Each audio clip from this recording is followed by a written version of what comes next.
This is Guardian Radio, your station for up-to-the-minute news and intelligent, interactive, and engaging conversations.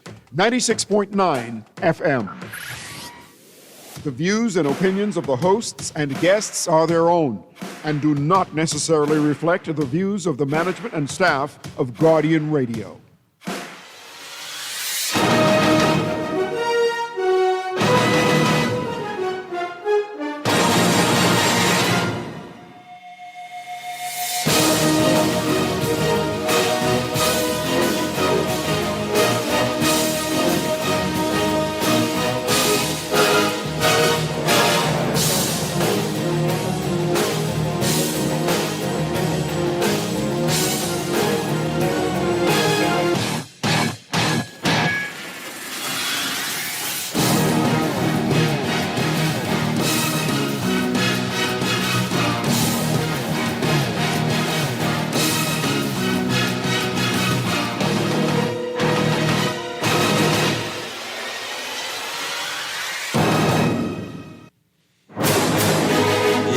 Got it locked and loaded to the Sunday, March 1st edition of the Press Box, brought to you by the Island Game and Green Parrot.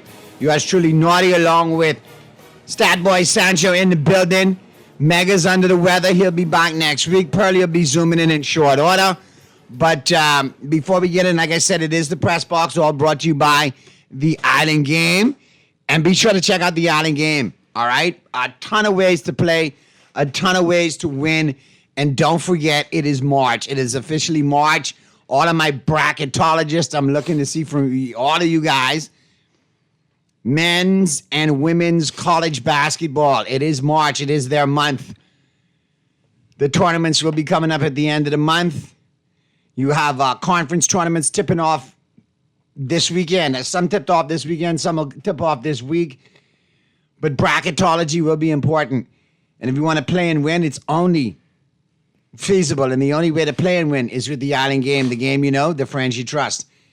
Brand new website. Be sure to check it out. Live betting. Single game parlays. Full game parlays. Multiple game parlays. Prop bets. Teaser bets. You name it, they got it. All right? The overs, the unders, the point spreads. The money lines. Be sure to check it out. Simply log on to theislandgame.com. Theislandgame.com. Click on Sportsbook. It's right there. Multiple ways to play, multiple ways to win with the Island Game. The game you know, the friends you trust, and the Island Game always reminds you to play responsibly. Also being brought to you by Green Parrot. Listen, if you want to know the place to go to catch any of the action all through the week, and even on the weekend, Green Parrot. All right? Be sure to check them out. Check them out for breakfast, check them out for lunch, and check them out for dinner. As a matter of fact, me and Stat Boy probably going to grab some wings after work today. Wings? Solid. From the Parrot. What flavor? Well, we can mix them up. I like the traditional. I like the plain, but the barbecue is off the John, the garlic pepper, and lemon all sorts pepper of stuff. They got the flavors. So we grab some of them because the Spurs and the Knicks are playing at 1 p.m. The mom's gonna be gravitated and transfixed to the television. Yeah, that's a big game. Listen, that Spurs team, I've been telling you all, they legit. You have. They went the whole entire month of February undefeated. They didn't lose. All right? Did not lose. So, I told you all, look at that team. And we'll talk about it in a little bit. We'll get into it in depth. But that team is a solid team. They're well built. And they're young. From top to bottom, and they're young. And they got, good coaching, good pedigree. Their coach is young, obviously. Talk about the pedigree that comes from Popovich, still in the front office, still coming down at practice, still putting the influence. And Johnson's been there with the Spurs for a while, so he knows how they're built. He knows what they intend to do. He knows the system. Exactly. Another big game, too. We got the Nuggets and the Timberwolves, too, today. That is a very good game. And I'll be honest with you. I think that's a precursor Also, to possibly the Western Conference Finals right there, You think? Dark horse teams. I Yes. think Denver legitimately is in the conversation with San Antonio and OKC. Well, But if agree. there's a team that could come along in playoffs like they've been prone to do, It's Minnesota. is Minnesota I like it with the right but matchup. It'll only be one of those two teams. I'm just and putting- then it's either the Spurs or Thunder. But I Right think now, those two right make it. now, I think, hey, the Western Conference is going to be San Antonio OKC final. Agreed. The East, I think, is going to be good old fashioned old school Knicks and Celtics. No, whoa, Knicks and Celtics. Watch out for the Celtics. Detroit. Watch out for the Celtics. And let me tell you why I say Detroit. No, you said New York. I mean, New York and Boston. You know why I say those two? Why? Detroit is a very good team. Very good young team. Spurs are a very good young team. Yeah, but I think there's a little bit difference there in that Eastern Conference. There's two teams there with some experience. You know, Brunson came inbound pass away. Just fair enough. And Boston has been there, done that, got the T-shirt, and nobody thought Boston would be where they are right now. No, I agree with that. Boston is poised. I'm telling you, they're number 2 in the Eastern Conference. Don't sleep on Boston. As much as I hate to say it, I'm not Do not so much sleep on them. sleeping on Boston as I am like anticipating Detroit is going to be in the conference final. I really do. It wouldn't shock me if they got upset in the second round, but I think they're just better this year. They rebounded way better. They're the second best team in the league. listen. Or third if you want to put them behind the all right, Spurs. let me tell you what it is with Detroit. Detroit has to prove it to me now in the playoffs. They're showing me in the regular season. They're doing what they're supposed to do. Don't get me wrong, okay? Playoff time is a totally different breed of animal. Yeah. Celtics have been there, done that, got the T-shirt. The Knicks were like this Detroit team a couple of years ago. They're battle tested now. All I'm saying is, if Detroit gets in and they could do what they need to do in the first round, second round, then hey, they could go from the East. But right now, I think it's old school. Celtics, Knicks, OKC, Quite San possibly. Antonio. But I do feel that there's two dark horses in the West, and that's Denver and Minnesota. And that's in the it. East, I don't see any clear-cut dark horse. Maybe the Cleveland Cavaliers if they gel. I doubt it. But because of the trade, now, if I say this, he's a homer. Be very careful of VJ and Maxey Sixers? and the Sixers and the matchups it's they get. true. I'm not saying they run the board, but I'm saying two teams that could make some noise in the early round upsets are the 76ers and the Orlando Magic in the Eastern Conference. Well, we didn't even mention Toronto The problem is Toronto is great in Toronto, and not very great on the road. and on the road, That's fair. they are caca. That's I hate fair. to say it. But And I don't know what it is. Solid defensive I don't team, know though. if it's a bounce from Canada and getting American bacon compared to Canadian, Canadian bacon. bacon. But And the maple Canadians and syrup. all the Canadians listening this morning, and I know I got Canadians here. Glad you're listening. And friends of Canadians who like Canadian bacon, you all stop living a lie. Canadian bacon is not bacon. It is round ham. It's little round ham. It is not bacon. Mr. Producer, you ever see that? Canadian bacon is round ham. It's not bacon. And then when you go to certain pizza establishment, Canadian bacon. That's Canadian ham. The reason why No, Trump... yeah, that is it is. The reason why President Trump has issues with Canada, it was over the bacon. Trump is a huge bacon fan. He wants to make bacon great again, and he wants Canada to stop living a lie. Stop perpetrating the lie you all have done for decades, Canada. Your bacon is really round ham. You start billing it as round ham, things will get better for you. Keep up the maple syrup, though. We couldn't do it without you with the maple syrup. Yeah, we need the maple syrup from Canada. And for the poutine lovers, Oh yeah. and listen, speaking of Canada, I'm not going to divulge all of the institutions, but now that I have Statboy here, listen, Mr. Producer, we got to put our hands together, man. 3 for 3 in acceptances. 3 applications to university, 3 acceptances, right On there. One, but yeah. So there you go. But I got into my top choice though. So we ain't gonna call it out because I ain't putting your I ain't business saying on the the- I record. ain't You got saying the name of stalker Razzies in this country. I know I ain't saying the name of it, But I want the you to real know, ones know. me and your mom and your brother, but especially me and your mom, absolutely proud of you, bro. I appreciate it. Thank you. And to know that when you say, and you look at the applications and you see major, broadcasting, Or media studies. But yeah. media studies, mass comm, bro, you get the Jim and Joe Buck. Go Don't start in. tearing up on me, man. We got a show to do. We good, man. We good. But I'm proud of you. I'm proud of the Thank you, job thank you. your mom has done with you as well. We couldn't have done it without I'd be y'all. remiss in saying, listen, you are the brilliant brain box because of your mom.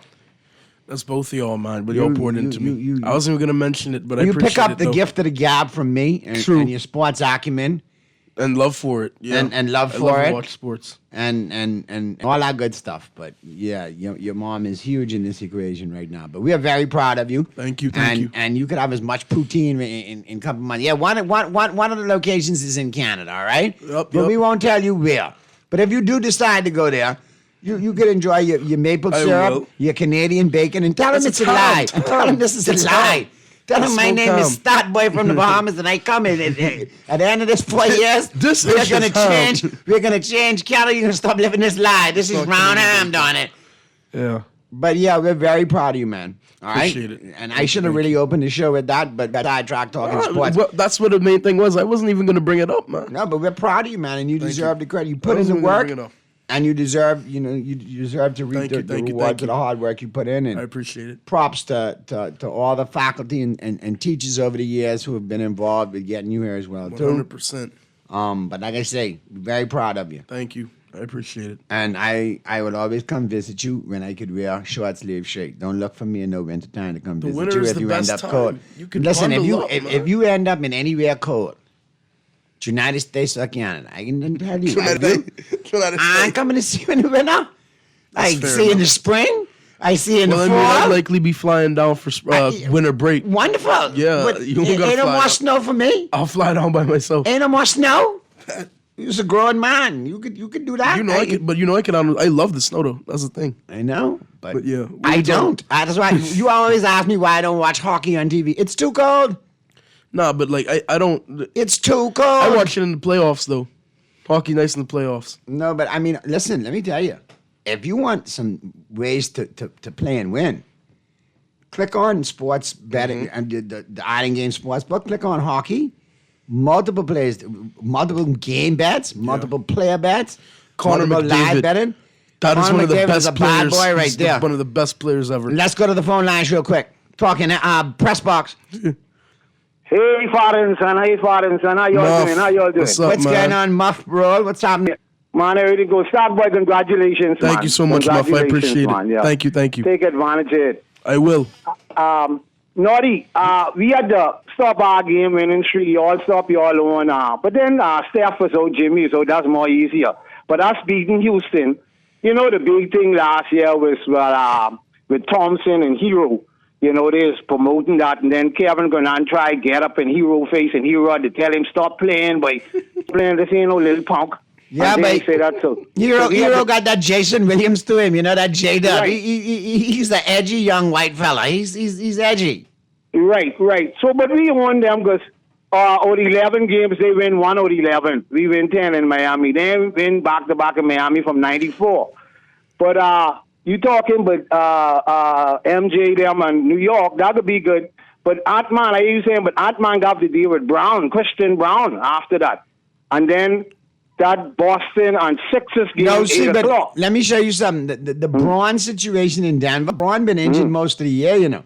Right, but he dangerous. He can't on bad since he come back. Yeah, but you gotta let that evolve out and balance out. All right. Yeah, he's been back a couple of games, but now let him get back into that stretch, that NBA stretch, and now he's Right. facing playoff pressure.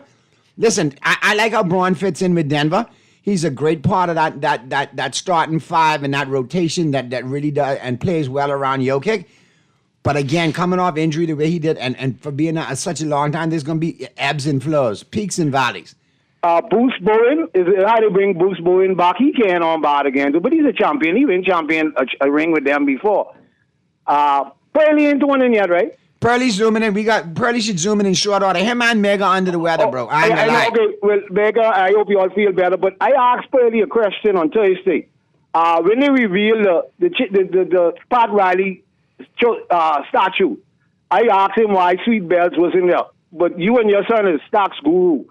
I think they're celebrating the 85 championship with the Showtime. And I No, think I'll be honest with you. Two things probably happened why he wasn't there. Remember now, Michael Sweet Bells Thompson, they traded for him in 87. They traded Frank Bukowski from the Lakers to the San Antonio Spurs for Michael Sweet Bells Thompson, because in 87 he left Portland and went to San Antonio. He was coming off the bench in San Antonio. The Lakers had an issue, couldn't stop Kevin McHale. The first game they played him in Boston, McHale ate the Lakers. Lakers and the Celtics were being, previewed as the two teams in the finals for 87. They made the trade for Sweet Bells in 87. I'll never forget it. On a Sunday afternoon, he caught a flight from San Antonio straight to the Forum in Los Angeles, walked in, proceeds to come in and shut down Kevin McHale. Well, a lot of people fail to realize Pearly zoomed in now, and Pearly could pick it up in a second. Pearly is Mr. Minnesota. He'll tell you that Kevin... Well, Pearly... Hold on. Let me just finish my point. McHale was Mr. Minnesota. All right, those two both went to the University of Minnesota. Michael Sweet Bells Thompson used to eat McHale for lunch, breakfast, and dinner and practice. McHale was his junior in Minnesota. McHale had to carry his jock around there. Michael, if anybody knew how to shut down McHale, it was Sweet Bells. And he came in off that flight from San Antonio, shut him right down, elbow jumping him from the two baselines, rebounded, blocked some shots, and stepped right in and was the catalyst to two Laker ties, 87 and 88. First time that the team did it back-to-back in 20-some years since the Celtics. And the reason why, Michael used to take up major minutes at power forward and center, let Kareem rest, and then there was opportunity late in the game. Kareem could close games out with the skyhook one-on-one with Magic. So, Michael Sweet Bells Thompson was a major factor in that 87-88 championships. But he wasn't there in 85, so if they were honoring the 85 team, he wouldn't have been a part of that. Furthermore, he's part of the Lakers broadcast team, so obviously he was probably doing halftime reporting. It wasn't 87 or 88, so he stayed with the broadcast. Pearly, could you chime in on Sweet Bells shutting down Kevin McHale? When they used to go at it used to look like Count Chocula taking on Frankenberry. We know who Frankenberry was. McHale with his big head, but go ahead, Pearly. Yeah, it was. And he, like you said, breakfast, lunch, dinner, and midnight snack.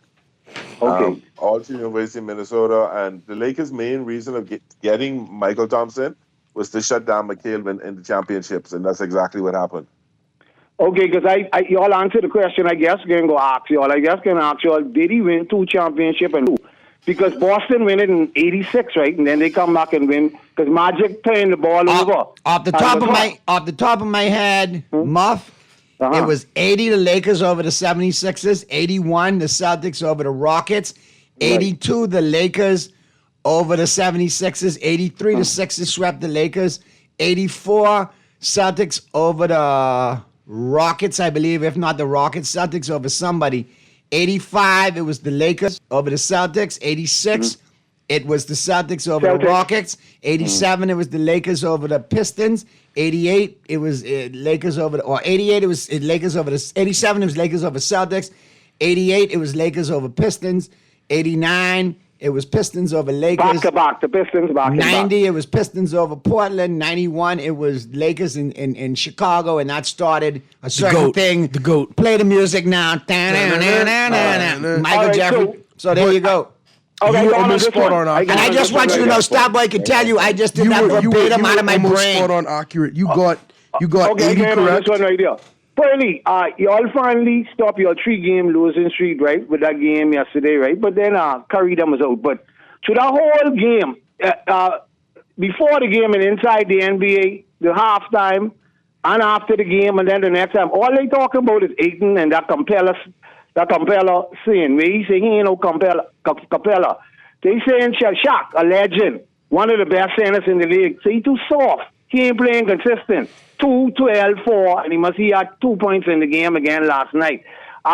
They saying body language, and he frustrated. He saying he ain't getting the ball. I want you to touch on that. I can hang up and I can listen. All right, brothers.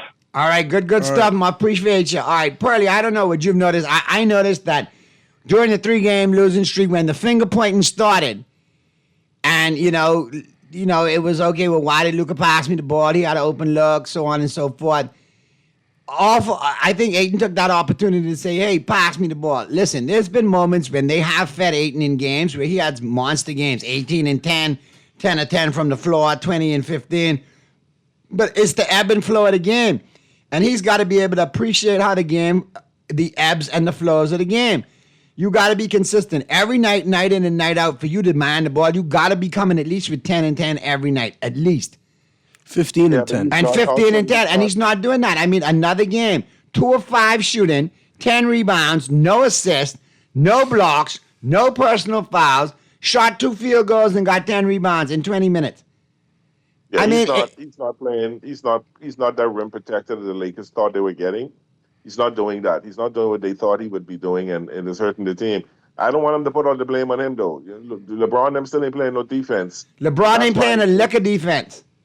That's why it's exposing Ayton, because they don't play defense and they expect him to be in the back there to protect the rim. And I think Hachimura is out for the rest of the season. No. Oh, is he? I didn't see that. I didn't Yeah. I'll see do that. quick research on that. But I'll be honest with you, the only bright spots I took from that game last night, to be honest, Luka was a little more aggressive. The three-point shot is rounding off now, 4 out of 9. He's steadily improving. You know what I mean? Which is good going into the playoffs. 6 Yeah, rebounds, it was his birthday last night, so he got off as well. 8 assists, okay? He had the 26 points. Austin Reeves, 18, 7 of 11, shooting at a high level.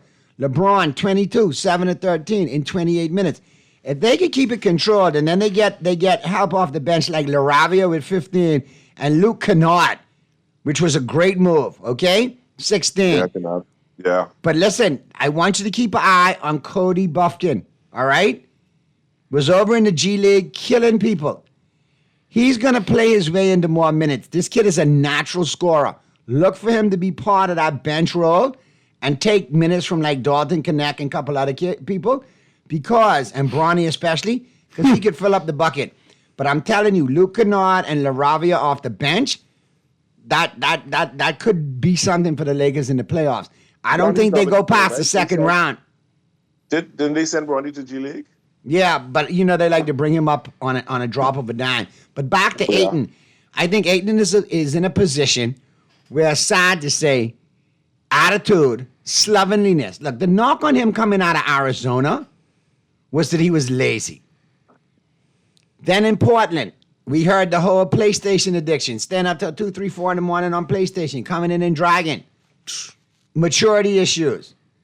So to see him play good ball early on and say the right things at the press conference, I was really rooting for him. But at the end of the day, if the maturation process isn't complete, you're going to have the same results. He is not ready to be more than a Capella. Because if he was ready to be more of a Capella, he'd shut his mouth and go out every night and get 15 and 10 and demand the ball. He's not doing that. Some games when he's part of it and he's in early, yeah, he stays in. You know who he reminds me of, Pearly? Bynum. You remember Andrew Bynum? If Bynum was Yeah, in early in yeah. the game, Bynum was going to kill all night. You don't get Yeah, Bynum yeah. involved early, the flow go away from Bynum, he's stinking up the joint the rest of the game. Yeah, that's right. I remember that. But at least he'd stay on defense, block shots, set picks, whatever, because Kobe demanded that. Ayton completely checks out. The best thing for the Lakers, and this is how I feel as a Laker fan, and I know this may be a horrible analogy, and if it's a bad analogy for some, I apologize. But you ever know when somebody got bad news and you say, okay, well, you know so-and-so not doing well. They got a short time. Well, the Lakers aren't doing well. They got a short time. I need this incarnation of the Lakers to make the playoffs in every which way, shape, or form and go on to glory.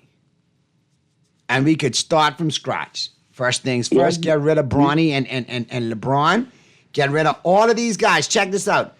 1-year contracts. Ayton, gone. You could bring Smart back if you want. Doncic is the only one on the long-term times. Reeves is going to re-sign. They're going to keep Reeves because, you know, in Dodger fashion, they're going to find the money. So you're looking at Luka, you're looking at Reeves, possibly Smart. The rest of this bench is all expendable. No, I think in that. Kennard is a free agent, but they'll re-sign him. I think he's happy He there, had and 16 he knows the last role. night. 4, 7, 3. He'll fit in well there. The rest of this team, including Dalton Connect, gone. I'd hate The to let him go. only person Well, I think they Connect may is bring still back. Connect is still on this rookie contract. So Yeah, but they're gonna trade him, go. package him, get rid of him. I hear him There you and Coach Reddick. They're at odds. Luke Kennard, I think, resigns, and I think they bring back Jackson Hayes as a bench center and a role player because him and Luka have good chemistry. And if you look at Hayes last night, He did more in his 15 minutes than Ayton did in 20. Yeah. The only problem is on a night-in-out basis, Hayes could work for you. In a 7-game series like last year against Minnesota, he gets exposed against Rudy Gobert because he's not that guy. I'm going to say this. It's all leading up to Giannis in LA next year. Correct.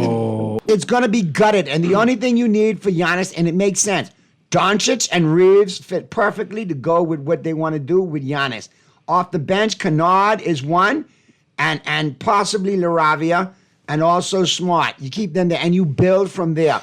And Purdy, you could attest to it. 2-year contract. 2 year. That's why I said possibly LaRavia. I have to double check it. But Purdy, you as a Dodger fan know the way that You praise that. Me as a back-to-back world champion Dodger fan. Please say that. okay, you're that guy. They already sent in. They already sent in their chief.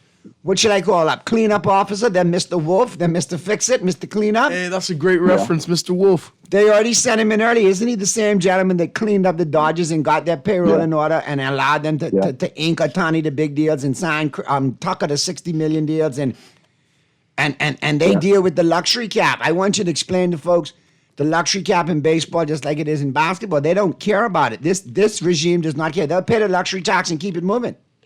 Yeah, because we're making the money. The Dodgers making the money. Like $1 billion last year.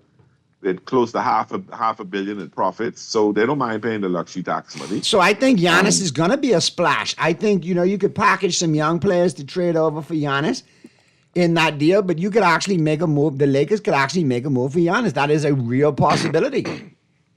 Yeah. I got a They're going to have question. to do something. Something's going to happen because this ownership come for championships. Like they came in Dodger Town for championship. They come into Laker Town for championship. And clearly, They say about cutting up and getting knocked out in the first round. and clearly, you could see that the tooth is rather long with LeBron now.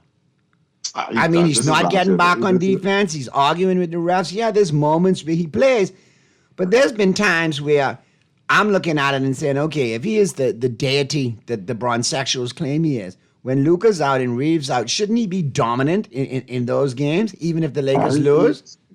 As his age is showing, he has those spurts of great times, and people try to Father Time is undefeated. grab for that. They try to grab them, but Father Time is undefeated. And the point is, I don't think he'll be back next year. He'll be back in the NBA for his last year to do that retirement tour, but not as a Laker. I don't see it happening. And if he does come back as a Laker, he's not going to get that $50 million contract. So that's why I don't think he'll come back. No, to the but let's Lakers. not even think that. I'm already hearing The that, league minimum. that they're lining up this reunion in Cleveland with him and the Beard and the young fella there, Mitchell. I mean, In Cleveland.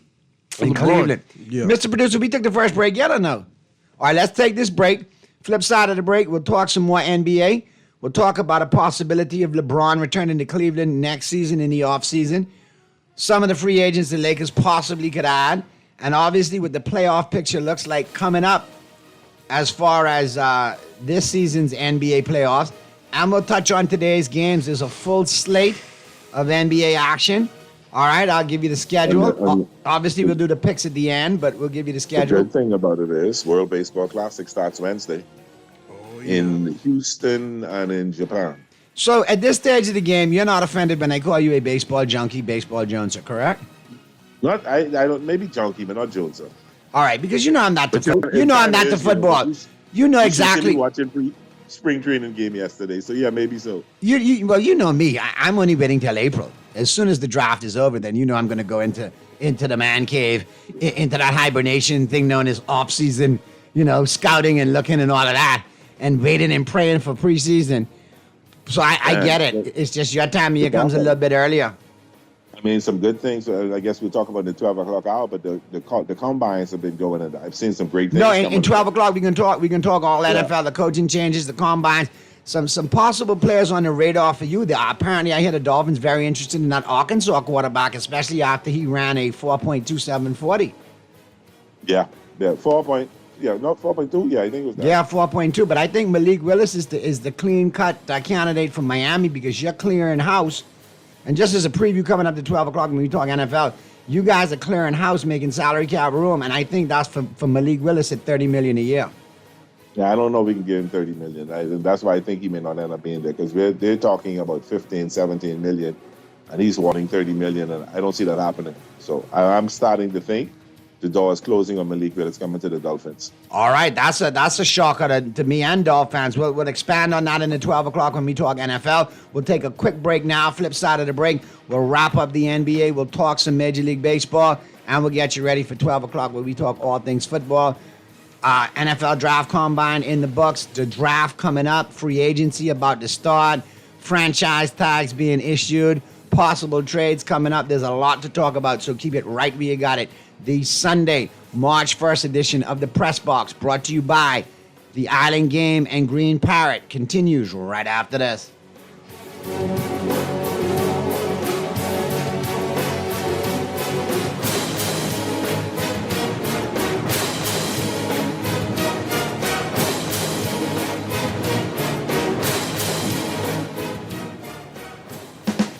Play with Island Games, we making dreams come true.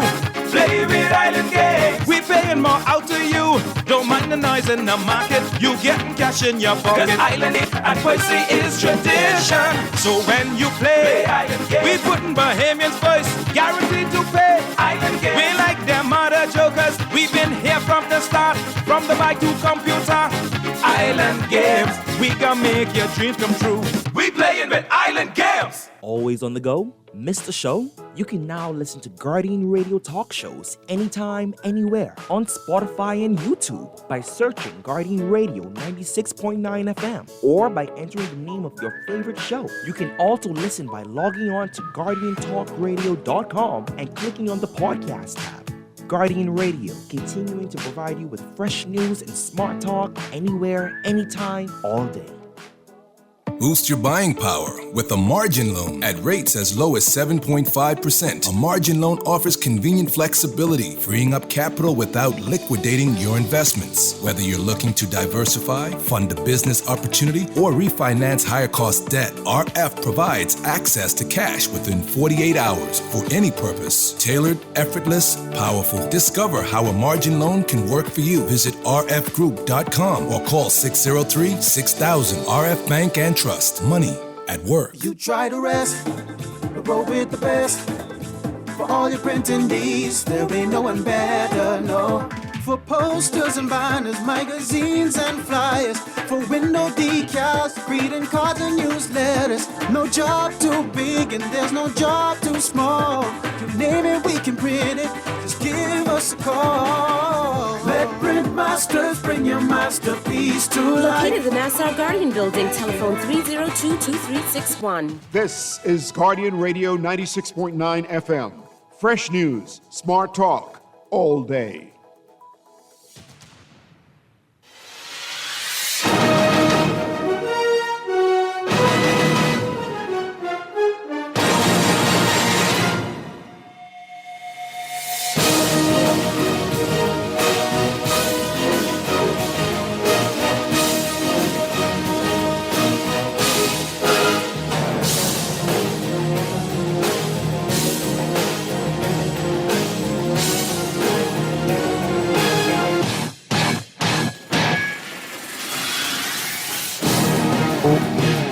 We're back at you on the Sunday, March 1st edition of the Press Box, brought to you by the Island Game and Green Parrot.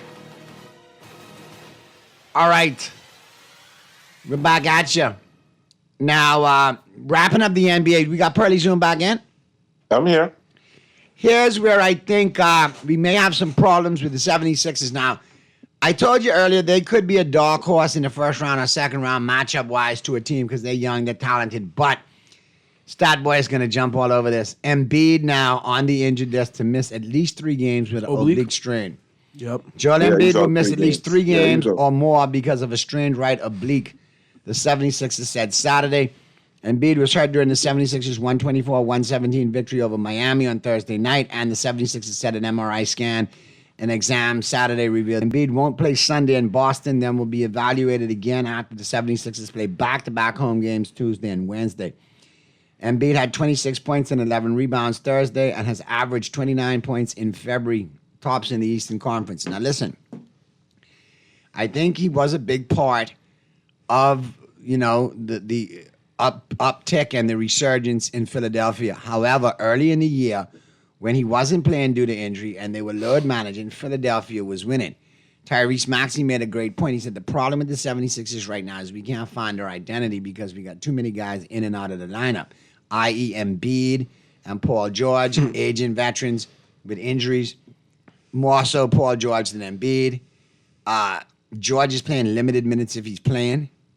And he's suspended now. Because of the PED, but mental health medication. So he's suspended. So I think this team needs to really turn to what is going to be the bread and butter and the future of this organization now. I agree. The backcourt of Tyrese Maxey and VJ Edgecombe. I think... And obviously they got a couple other role players there that fit in well. These two need to be the dynamic duo that they are meant to be. It's waiting to happen. Release them on the league. When last have you seen a dynamic backcourt duo? I mean, you think back, and traditionally the Sixers have one of the better ones in playoff history in the form of Mo Cheeks and Andrew Toney. They were legendary back in the day. Oh, yeah. And then when you think of AI and Eric Snow, they were pretty decent also. But that was mostly, the answer. Yeah, we know who that was. I think the Sixers can almost do a soft rebuild sort of thing where it's similar to what the Thunder did. You think about it. They had Chris Paul that one year. They traded him for Westbrook because Westbrook and Harden played that year on the Rockets. The Thunder made the playoffs, pushed the Rockets to 7 when they weren't expected to, and that was the first year Shea got there, and the first year Lou Dort was there, and all those core pieces that we see now with the Thunder. VJ, Maxey, they could get... Well, Maxey's been in the playoffs before. VJ could get playoff experience because I'm pretty sure Paul George and Embiid will be back in the playoff series. But after the season, when you get bounced in the second round again, or the first round again, send off Embiid, George, and rebuild for 2 to 3 years and come back to the playoffs. I think that's the best plan of action for Philadelphia. Because this ain't going to work. This ain't going to work. I used to really be against Embiid. Used to hate him. I just feel bad. He's always injured. But it's run its course. It's time for him to go somewhere else. All right. Lord, don't come to L.A. No. No. Now, Curry's still going to be out a little bit longer. This coming out of Golden State. Steph Curry acknowledged that he'll be a little longer before he attempts to return from his persistent right knee issues. Could the knee be finally catching up with Steph? Could this be the swan song for Steph Curry this year, or maybe next year is the last we see of Steph? I don't think so. Because this knee injury is this. I still think he got some more time left, some more gas in the tank. Because this knee has been at him for the last 2 seasons now. It's becoming nagging. He needs to just rest. I think he needs to just rest and just rest. Steph is one of the more unguardable players in NBA history, too, because the defenses are only getting worse. And the best player I've ever seen move off the basketball without the basketball is Steph Curry. Best player I've ever seen do it. Not even a close second for me. He's the best player off ball I've seen, so he definitely still has time. I don't think it's over for him yet. Now, more ball-dominant players like LeBron in L.A. or KD in Houston or whatever. I mean, KD can still play too, but those are who will go quicker than Steph. You look at the Warriors. They made a sneaky deal. They signed starting forward Gui Santos to a 3-year, $15 million contract extension on Sunday, going under the radar. But if he hit free agency, he was gone. Yeah. He has quietly played his way, from developmental success story for the Warriors. They're 55th overall out of Brazil in the 2022 draft. And now he's a big part of the rotation, especially since Jimmy Butler went down with the torn ACL. He's averaging 31 minutes per game this month. All right? He's played 11 out of 12. And he's only 24, so I think that's a good signing for them. I think that's for Golden State. It's good to see a 50-something overall pick actually make it, with actual talent and skill. Yeah, because what was Bronny, a 54th overall pick? Yeah, something like that. But see, to me, stop filming you already now. But anyway. Bronny is taking away a spot from somebody like Santos. I'm saying. That could actually, be given the minutes and develop and become a part of the roster and a part of the core. Not just be along for the Nepo baby ride. But anyway, that's a different story for another day. And finally, Purdy, did you see that fight between Dort and Jokic the other night? I know Statboy did. Absolutely. I saw the best part of it, the highlights. Yeah, which is good. But apparently now Jokic has called out the Thunder, so look for these two to now have a healthy rivalry moving forward, especially if they buck in the playoffs. That's what I like coming out of it. Should be something good to see. The thing Correct. is, OKC is good, but they're insanely dirty. They're very dirty. They get away with physicality, and they get the most foul calls because they foul bait the most. So it's kind of aggravating to watch sometimes. Dort had no reason to step into Jokic's hip. And then when Jalen Williams tried to step with Jokic, he did not want any smoke. I don't know if y'all saw the look in Jokic's eyes. He did not want any smoke with Joker at all. He did not. But if you like basketball, today's your day. I mean, if you look at the lineup, it kicks off at 1 p.m., the Spurs and the Knicks. Very good matchup right there. And then the 3:30 games, you got the Cavs and the Nets, the Bucks and the Bulls, Timberwolves and the Nuggets. Then at 6 p.m., you got the Pistons and Magic, which should be a really good game. The Sixers and the Celtics. I still say take the Sixers with that 9.5. Something telling me that could be a tight game today. That should be a really good watch at 8 p.m. today. I think VJ knows that he's on primetime television. And, sometimes Bahamians just like to carry on bad when they have the opportunity. You know what I mean, Pearly? I think this is a carrying on bad moment for VJ, and he's poised to have tonight, But I'll tell you something. That Detroit team, they're winning me over every time I watch them play. Well, listen, it ain't not to leave the. No, I know, not to leave the Lakers. It still just sounds horrible. Not to leave the Lakers, and not my wife breaking me down over years, and not me trying to kiss the beautiful derriere of my wife, but the San Antonio Spurs. They got me watching the early games, Pearly. I ain't gonna lie. Well, They're very entertaining I have team the to watch. benefit that I'm the son, so I could say, okay, I'm a Laker fan, but if the Spurs are doing good, my mom's a Spurs fan. There you go. I have a benefit. And also the 76ers is another early game watch that I must confess watching. That's because of VJ. All because of VJ. That's only because of VJ, because I don't mess with Philadelphia outside of that at all. But the 6 p.m. games are decent ones. Pistons, Magic, Sixers, Celtics. At the 76ers and Celtics is the 8 p.m. game. Thunder and Mavericks is another good one at 8 p.m. simply because the Thunder is a good team to watch. Then the 9:30 game, the late game, you got the Kings on the road against the Lakers. And, I don't know. Lakers playing back-to-back, and they're a 12.5-point favorite. I might have to take the Kings plus the 12.5. Hold on, I will to bet you anything LeBron ain't playing. Oh, he ain't playing. He can sit there in his regalia and watch. All right, but like I said, good slate though. Good slate of games to watch tonight, and throughout the afternoon. And this kind of a throwback because not really do you get the 1 o'clock game. Sometimes it's nice to have the 1 o'clock game and start your whole day. You got the 1 o'clock, the 3 o'clock, the 6 o'clock, the 8 o'clock. Get the NBA in like back in the day.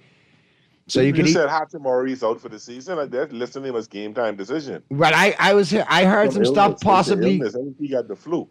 All right, that's good, but possibly something else you need to look at. I know the knee was giving him issues as well too, and they were talking about possibly shutting him down for the rest of the season. So that may be post, illness. That may be another, medical check afterwards. But the knee does have an issue. Me personally, I prefer to have him in the lineup. To me, he still is an intangible that we need, and in certain matchups could actually be a benefit for us. Others probably could be a nightmare, but I think we got to figure out in the offseason what we're going to do at Rui. I think he's up for a contract, so he might have to walk. We might have to do a sign and trade. I don't know. What say you, Pearly? I don't know. That all of this could be the makings of getting Giannis there now. Yes. So, all of this is making Giannis there, so let's see what happens. But you got to be able to have some role players to go along with Giannis and Jokic and Reeves. Jokic, you mean Luka. Sorry, Luka. Yeah, Doncic. Not Jokic ain't never leaving Denver, man. No. I highly doubt that. But you never know, though. Luka got traded. You never know what could happen. Anything's possible, but But then again, that's just Nico Harrison being a complete he's a terrorist. But I look at the Eastern Conference real quick now before we get to the break and into the 12 o'clock hour. I think the top 6 are cut and dry.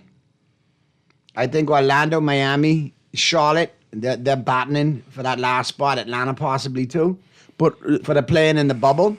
But I think the top 6 in the East, they may be interchangeable, but I think they remain the same. Detroit, Boston, New York, Cleveland, Toronto, Philadelphia. She won? Wow, I did not even see that. Charlotte has improved a lot, all things considered. Con Canopal. Con Kniple's been Con balling. Knipple. However it's said, man. Con Knipple. Yeah. Then you look over in the West, I think the same thing stands the same for the Western Conference. Oklahoma, San Antonio, Houston, Denver, Minnesota, and the Lakers, interchangeable the top 6, maybe 4 and 5 and 6 change spots, but yeah, that's it. I mean, well, we ought to watch out because Phoenix is on our tail, man. yeah, but that's the number 7. Remember, it's 8 seeds there, stop boy. Yeah, 7, 8, 9, 10. That's who plays in the play-in tournaments. I think I think the Lakers avoid the play-in tournament, but then again, in the LeBron era, what has it been? Another play-in tournament for us. We've seen this before. You boss knowledge call you right now. Listen, like I told Knowledge on Friday on the show, when he comes to his political contributions and social commentary, brilliant young man. When it comes to sports, he is a deluded brunsexual, and I know how to classify his comments. I'm gonna stay away from that one. Yeah, That's stay away okay. from fighting the brunsexuals for years. You stay firm and hold the fort. If I need backup, I'll call. But I think the biggest thing for them, Pearly, is having to deal with the fact that when they needed him the most, their self-proclaimed deities failed them the most. Because when they lobbied for him getting another one or winning this one or winning that, it didn't work. Now they've resorted to individual statistics. That still don't win the GOAT argument. So I just watched them, like they say, who the gods curse? At first they said crazy, correct? Yeah. So I watching them do the go crazy portion of it as the gods curse them. And that false deity LeBron. That's what you get for labeling the dude king out of high school. Oh, boy. When I saw that, I'll never forget the day I saw that. I think it was on the front page of Sports Illustrated. That's what did it for me, Pearly. Yeah. I was like, from then, I said, king? How you could crown this dude king? Today is the anniversary of the Reggie Miller Kobe Bryant fight, right? Which Kobe won. Yeah, I know. But there's always one meme that people send me that I cannot shake. Is that Kobe Chris Charles fight when Chris Charles sucker punched Kobe, but then had him after that because he sucker punched him. Yeah. But that all made Mamba better. That all made Mamba stronger. Because you don't even think about Chris Charles anymore. Nope. But you still think about Mamba. I can still talk about him every opportunity. Who is Chris you get. Charles? There you go. You're going to have to Google him. He was part of the Knicks back in the day. I don't know who that is. Sorry. Exactly. He was a little point guard with Napoleon's complex. Chip on his shoulder because he was too short. He's like tiny. Yeah, He was a tough little player, but yeah. He was bigger in his mind than he actually was on the court. You know how the Knicks go. You know how Knickerbocker fans are. You know how the Knicks take everything. Mouth murders, New York. That's true, but I feel like They're the only tourist to go around the world and say, do you know where I'm from? I'm from New York. No. I've had Philadelphia people do that to me. Yeah, they only imitate New York. I'm from New York. Are you in New York right now? Is New York soil beneath your feet? But that's what I thought. I love Timberlands and I love the Yankees and I love baggy jeans, so I could get along with the New York. I can't get along with Philly people at all. But do you like single slice pizza? Yeah, who don't? That's a big difference. Who don't? Listen. Who don't like You can put right in New York. You know what Who I was don't in like New York that? last month? The first thing I did was get me a pizza, right? A perfect big New York slice, right? Oh yeah. My nephew ran out and got it, and we just like, oh yeah. That's how you do it. All right, let's get to the break. Flip side of the break, we'll be into the 12 o'clock hour. We will be talking NFL. We will be talking off-season news, potential trades. We'll be talking the draft. We'll be talking the combine. And off-season moves as well coming up. So keep it right where you got it. The Sunday edition, the Sunday, March 1st edition of the Press Box continues right after this.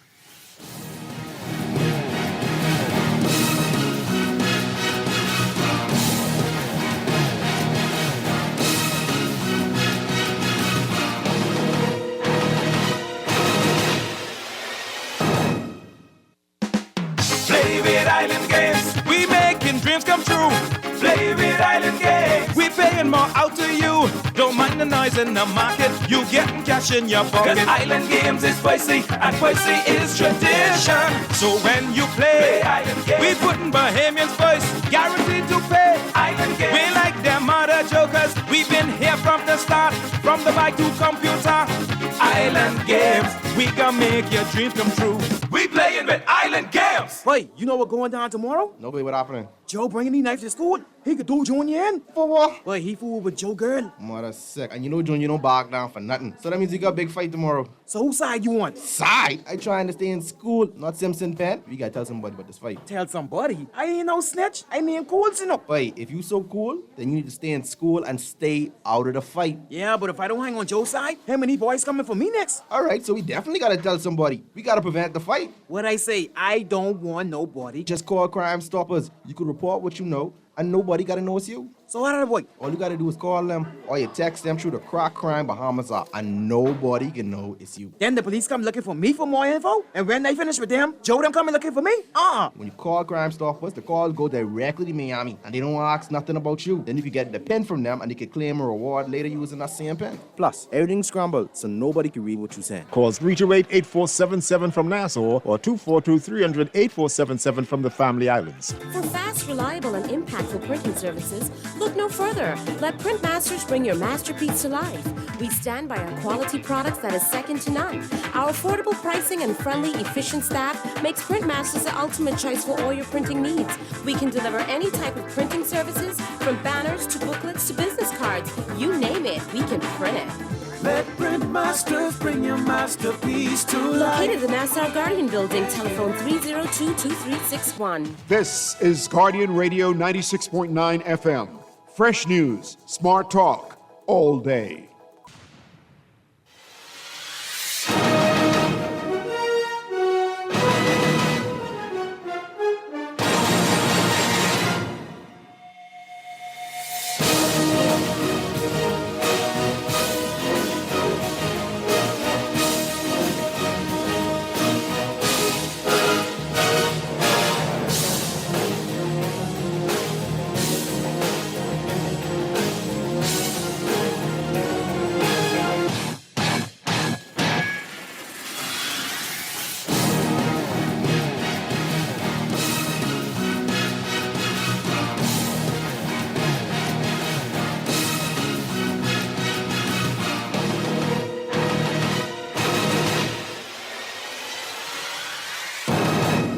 We're back at you on the Sunday, March 1st edition of the Press Box, brought to you by the Island Game and Green Parrot.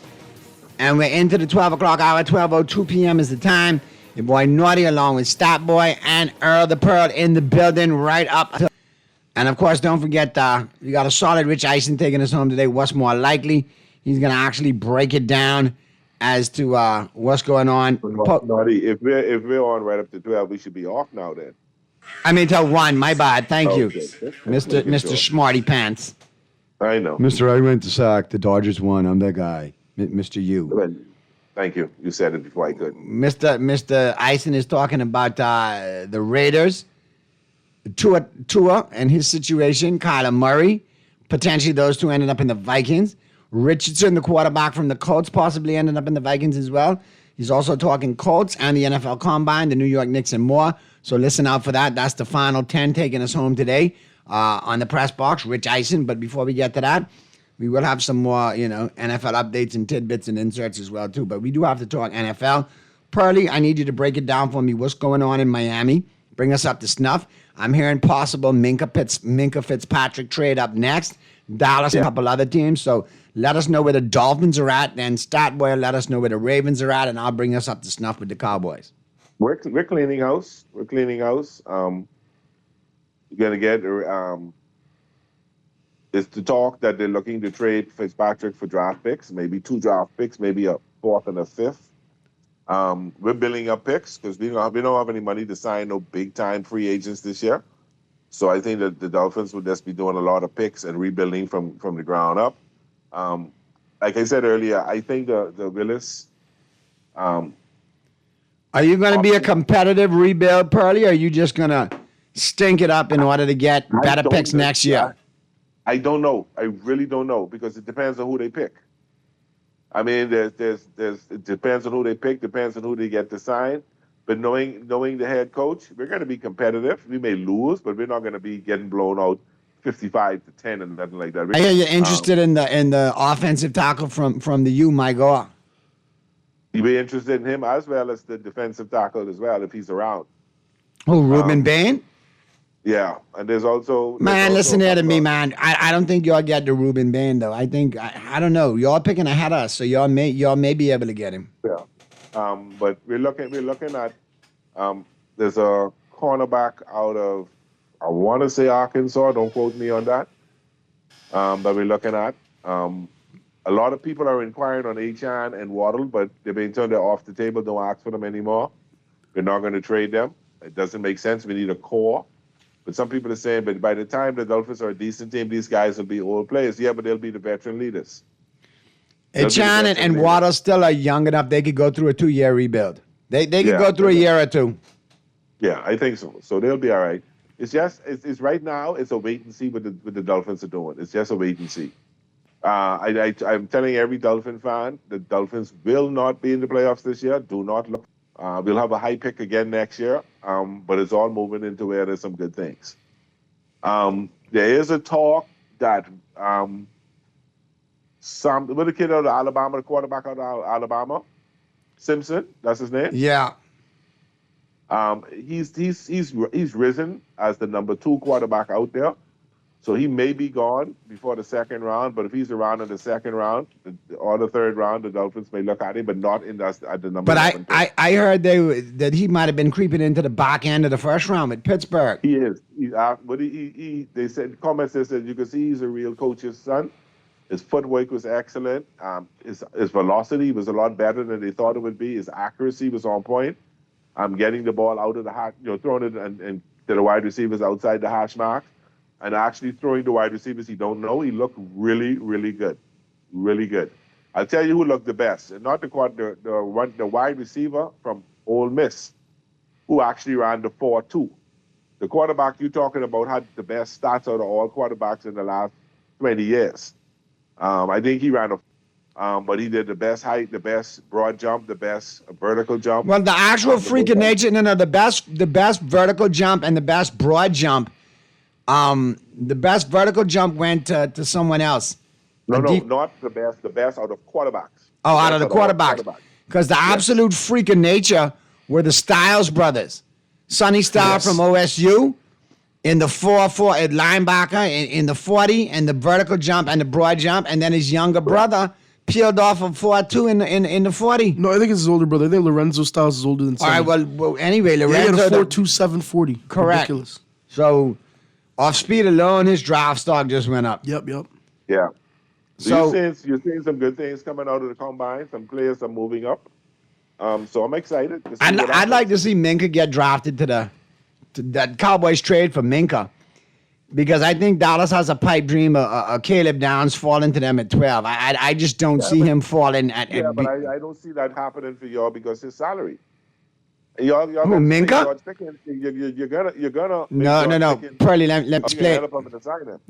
Let me explain. Let me explain it to you now. I was going to wait till it's my turn, but I could interject this here. Dallas has restructured Dak Prescott, CeeDee Lamb, and Tyler Smith. That puts Dallas $66.8 million free and clear above the salary cap. They're also going to rework the contracts of Osi Odighizuwa, Kenny Clark, and Quinnen Williams. That will free up another $21 million in cap space. So the Cowboys are at $86 million right now, free and clear in cap room. They can sign who they need, including George Pickens, as well as other potential pieces for the defense. I've been all over it like a tick on a dog. They're going all in now, and don't worry about what happens in 2 years. Jerry says that he's making a play now. He's going to spend over the budget that he's normally done in free agency. Look for them to spend on some contributors in free agency. The beautiful thing about Dallas, where they avoid salary cap purgatory, is they do the restructure like nobody else can do. They build in the restructure. When Dak signed first, huge contract, it was already built in.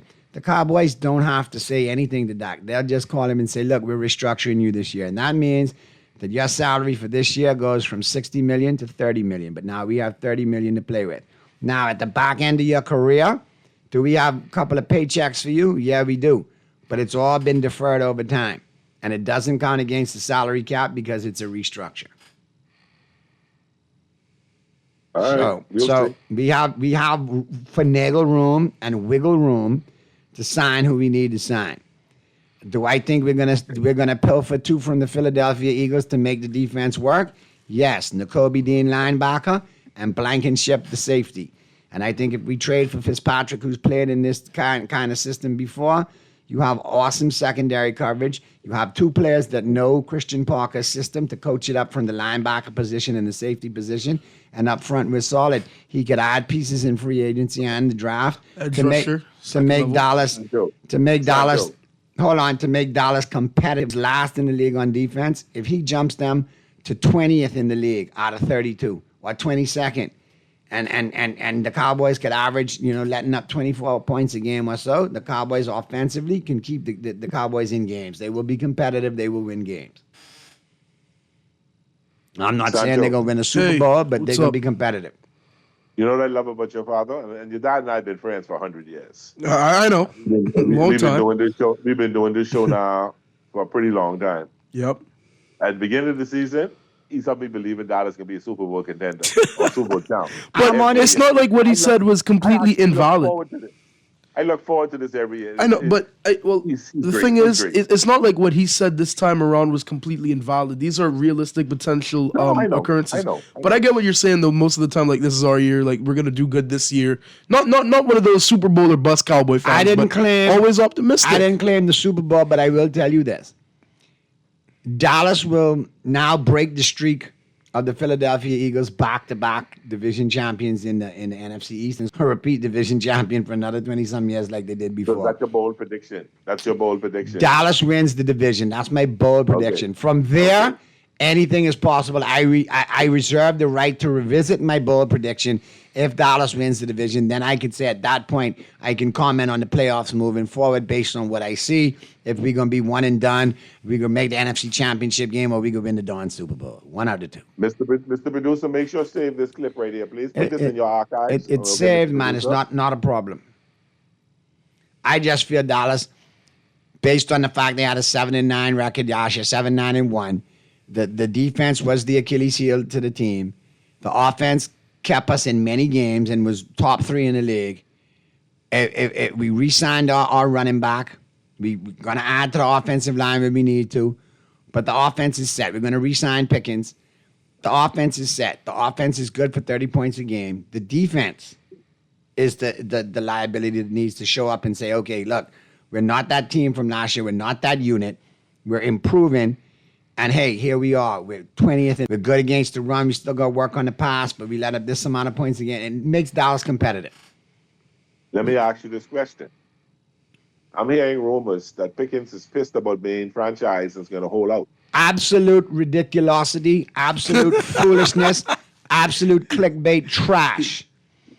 Jerry Jones had a press conference yesterday. He had an in-depth conversation with George Pickens. He expressed to Pickens that the Jones family and the Cowboy family want him around long term.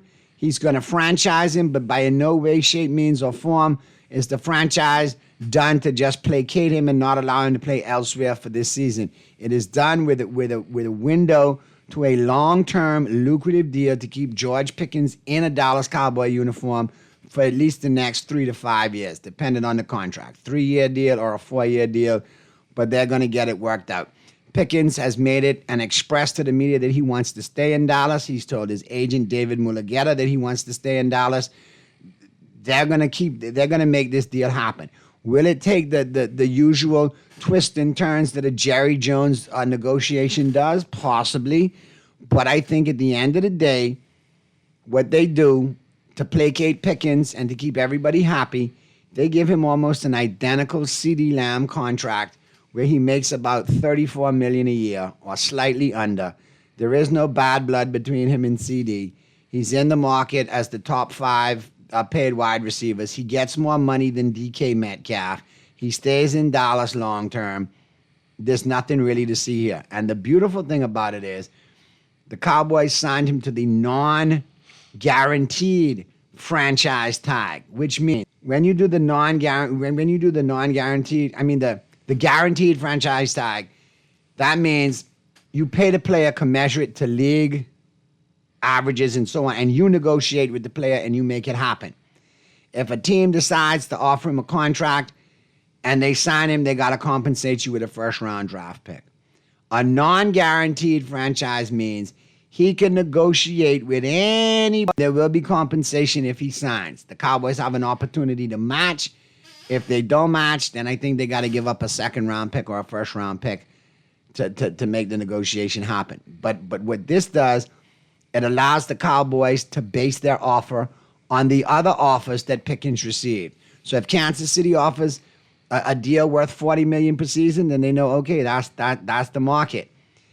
And multiple teams decide to come in and offer that, then they know that's the market. If the market is $31 million a year, then that's where the market is going to be set for Pickens. So it gives them leeway to sign him to a long-term deal, and it gives Pickens leeway to get more than the franchise tag of $27.4 million, and it gives him the opportunity to get more money than DK Metcalf and thumb his nose at DK and the Pittsburgh Steelers. So basically, there's much to do about nothing. Pickens isn't going anywhere. Pickens is going to be a Cowboy long-term. They're going to get the deal done. Most of this stuff, you see that Pickens is upset and wants to get out his clickbait in order for people to read articles, like you did. Okay. All right. So I don't think Cowboy fans have to worry about Pickens being elsewhere. But you have to look at anything's possible in the NFL, and a juicy sign and trade could come along, and then you have to look at it. All right. Well, this team is offering Pickens this much money, but they want to do a sign and trade, and they'll give us a first and a second in the deal. Then Dallas looks at it with no second round pick in this year's draft, and it becomes interesting. Same thing with Brandon Aubrey. There was a big rumor put out. Aubrey refuses Cowboys contract offer, wants a $10 million. No. Aubrey came out about it. His agent came out about it. And even his wife came out about it and says, it's crazy. That's ludicrous. The top paid kicker is Harrison Butker from Kansas City. He makes $6.5 million a year. I think Aubrey's going to come in with the Cowboys at a $7 to $7.5 million offer. I think that gives him, leeway. Isn't Aubrey still on this rookie contract or no? No, we have him on a restricted free agent contract.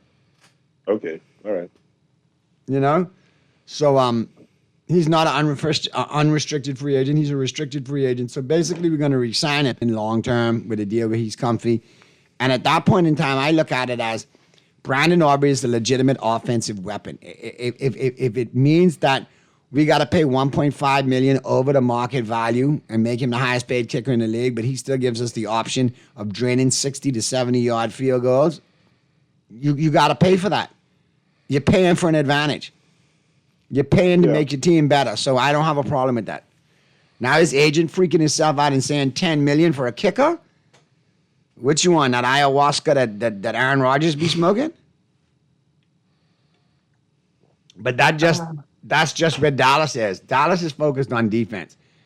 And I look at some of the players coming out in the Combine. The Combine is going to be beneficial to a lot of the teams that we pull for. There's players there that's going to make the Cowboys better in what they need on defense. There's a ton of players there that Miami could go in and build on at quality positions with the rebuild. And there's even an opportunity for Baltimore to get a wide receiver, a legit wide receiver. Yes. So what's Baltimore looking like over there in the AFC stat, boy? First things for keeping Linderbaum in Baltimore. We've reached out to him, Eric DaCosta says, with a market-setting offer, but we're not hearing anything back from him and his agent on that Who's his side. agent? I will research that, but we're not hearing anything back from them. I don't think it's a Rosenhaus or one of the big names, Mula Geta, but yeah, that's what I've heard. If I don't have to hear that name for another couple of off seasons, it won't be too soon. I'll tell you that much. It won't be too soon at all, but we have to bring him back. We have to address the defense, though. We got to get Matabike is set to come back. He's not retiring, I don't think, and there's a possibility he can be back next year from the neck injury that he suffered last year. So that would be huge. We need edge rushers. We need to tool up the secondary a little bit. A wide receiver would be great to have. No, I'm hearing that really you great. guys are quietly, patiently waiting for Reuben Bain Jr. to fall to you guys. That if he falls, and at I think 14 or 15 where you're picking after the Cowboys, if that it's a happens, no-brainer. If that happens, who do you... No-brainer, like you said. There's no hesitation. There's no consideration. Draft him. What about Akeem Mesidor in that same spot? Is he an option, or is that don't a mind later? Mesidor at all either. But I think the most important thing is O-line, though. Our O-line was horrendous last year. We have to build that back up. We have to build it back up. Do you go with one of the potential O linemen in the first round? I think I would not hate that. One from UM and then the other one on there as well too. But see, the thing too is that the free agency before the draft often dictates what you pick up in the draft. So I want to see what we do in free agency. It cannot be another quiet, boring Harbaugh offseason. We've got to hit with our picks. We've got to hit with free agent signings. We've got to make moves. We don't have too much money to spend. We could restructure Lamar. We got to get a deal with him done at some point, but it's not looking likely right now. We'll see how the things go, but yeah, we've got to make it happen. But I'm excited because Minter is promising us that he wants to win the last game of the year, the Super Bowl. So I'm excited. Well, Minter is actually coming back to a place where he was a big before, correct? Yeah. He was a defensive assistant under Wink Martindale. He left. I think he went to college. Then goes to the Chargers. He went to Michigan with Harbaugh. Comes back. Goes to the Chargers. Is one of the premier defensive minds. And now he's with us again. So I'm cautiously optimistic about the Ravens. I wasn't too much of a fan of him. If you had to tell me to pick between Minter and Clint Kubiak, I'd take Clint Kubiak every day. I think the Raiders will bounce back well with him as the coach as well. But I'm excited more so than not now with Minter. Now, Pearly, let me just pivot back to you. What are some of the areas that the Dolphins are looking to stop gap in this draft coming up? Is there any players that pop out that you've heard that have piqued the Dolphins' interest from a GM standpoint? We know offensive line is up there, but do you possibly look at running back? Do you possibly look at another wide receiver? No, edge rusher. Remember now, we cut Bradley Chubb. Correct, and he may end up being a free agent signing in Dallas too. I hear the Eagles are interested in him as well because he has the history of Fangio. Mr. Producer, be good with that Rappaport clip? I hear he has history of Fangio, so he may end up signing as a free agent with Philadelphia. So you guys are literally on that defense gonna build it from the inside out. Yeah. So you're looking at edge rusher. We're looking at cornerback. We're looking at safety, and now, we're also looking at. I think where are y'all at in the draft? Number 11. Y'all right before Dallas, 11. Correct? I'm looking at it now. Sonny Styles was supposed to fall to Dallas at 12, be the linebacker pick, but he absolutely blew up in the combo. I think he may go earlier now. I think there's going to be some other pieces falling. There could be a real nasty blow-to-blow between the Cowboys and the Dolphins at 11 and 12, especially if Kittle available, because those are both secondary pieces that you could use and we could use. So it can be very interesting to see if it falls that way. But I keep hearing Mansour Delane is like your number one pick in that Dolphins room, that number one blue chip pick. And the pet cat of the coaching staff, especially the defense, is Mansour Delane, cornerback from LSU. If he's there, yes, but we're going to go with the best player possible. Tight end is another position. We'll be actually looking at Isaiah Likely. Listen, Isaiah Likely possibly in free agency, but listen, that kid who ran from Oregon yesterday, the tight end in the draft, he's got. I'll get his name. He ran a 4.3 or 4.40. He was absolutely ridiculous. Sadiq. 4.4. Sadiq from Oregon. Kenyon Sadiq. Sadiq. I mean, fastest 40 since 2003 for a tight end. He might be an option there too, Pearly. I don't know. Not at number 11. Not at number 11. Definitely not. But if you're looking for a tight end, I mean, that is a good pick for future. He's got good hands. He's got great speed, and he blocks well. Oh, and you know who next name is coming up? The kid out of Arkansas. What's his name again? The cornerback or the wide receiver? I know the quarterback, Tylen Green. Yeah, he keeps coming up too as well. He'll be a third or fourth round pick. I think we got 2 third-round picks. You talking about the cornerback or quarterback? The quarterback. That's Tylen Green from Arkansas. That's who ran 4.27 yesterday. Yes. So obviously that must be, from a coaching standpoint, somebody who they've seen before or has come across his radar, that he quietly has now come into the conversation from Miami at 4. So that means that Quinn Ewers is no longer safe. Quinn got to look over his shoulder. Yeah, he does. He's not safe. He's not the future of the Dolphins. Would Richardson make sense for the Miami Dolphins now, Pearly, from Indianapolis? Right now, anybody probably makes sense. No, but I mean, it's a new regime. They were potentially going to give Malik Willis $30 million a year. You say more 15 to 17, so the market may command him going elsewhere, possibly the Jets or so on and so forth. But do you think Richardson is a good reclamation project for the Dolphins? I mean, he's a Florida kid, played at the University of Florida, runs the ball well, got a big arm. Could be something that could be developed with this coaching staff and this new regime as you grow. I'll tell you why. The quarterbacks coach we got likes a mobile quarterback. Well, Richardson is mobile. Not that mobile. He's okay. I'm talking like a Willis quarterback, a Lamar Jackson type. Now, hold on. I maybe he's not as mobile as Lamar Jackson, but I mean, Willis and Jackson, I mean, Willis and this Richardson kid are the same thing. I mean, if you pull up some film on Richardson, he's had some good quarterback scrambles and runs. He can run the football. He can, but not like Willis.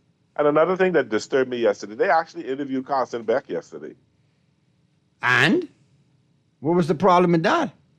I don't think Carson Beck is a starting quarterback in the NFL. No, so Carson Beck was interviewing for a career backup job, but he's the kind that could know the playbook, know the clipboard, and come in and win you a game or two and go back to the bench. That's what Carson Beck is. Yeah, if the Dolphins were to draft him, he'll be like a 7th-round pick. Yeah, he's definitely a project for late, but you know that you get him through the training camp. He knows the system. He's a smart kid. You could put him in a game, and it's basically turn around and hand the football off because it becomes run heavy. And okay, throw ball to Pickens, throw ball to CD Lamb, throw ball to tight end, rewind, repeat. That's it. So that can happen. Beck could be somebody that could step in and help a team when just keeping it simple, stupid. Obviously, a team with good defense who could afford the luxury. And then Beck can end up in a system like San Francisco, kind of like that guy for Shanahan, and gets a Bly to play elsewhere. Because look at the kid from Atlanta, who's the backup quarterback this making the trends now. And Chicago. Is Chicago's backup quarterback. People trying to trade 2nd and 3rd round picks for this kid and make him a starter. Now, what I found interesting is another player, Tennessee's Jamon McCoy, cornerback. Red flag on that one, Pearly. He's got all the talent, but he hasn't played since 2024. Exactly. He was out in 20, and he didn't perform at the combines. So yeah, well, he could be a late round steal. You know, sneak him in the 5th or 6th round or something like that, and then he comes out and beats the player because he really had great stats in 23 and 24. But Pearly, I'll be honest with you. I think he's a great pickup for you guys. He's been on the Cowboys' radar, but the problem is the knee injury. Yeah. Yeah. And the Cowboys went with Siobhan Rivell out of East Carolina last year. Took him in the 3rd round, even though he had a 1st-round grade because of the knee injury. And it took this kid a whole long offseason, and only toward the end of the season did he get back in the lineup, and he went through the growing pains because he was playing off an injury. The luxury that you guys have with McCoy, if you decide to draft him, he's had a whole full year of rehab under his belt. You know what I mean? He's ready to hit the field.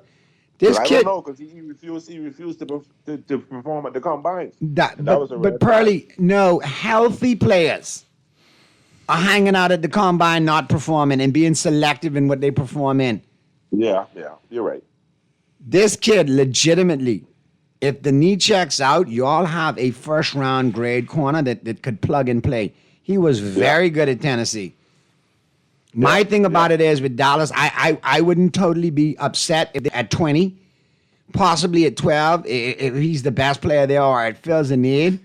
But I'm a little gun shy seeing what we went through with Siobhan Rivell the year before. You guys and any other team could afford to roll the dice. There's a good chance you get a plug-and-play starter for the next 8 to 10 years with a possible couple of Pro Bowls under his belt. That's where he's been projected. He's that good. That's why I think the Lakers. I think the Dolphins will sneak him in there in a late round pick, if nobody grabs him, and I'll be happy to see him there then.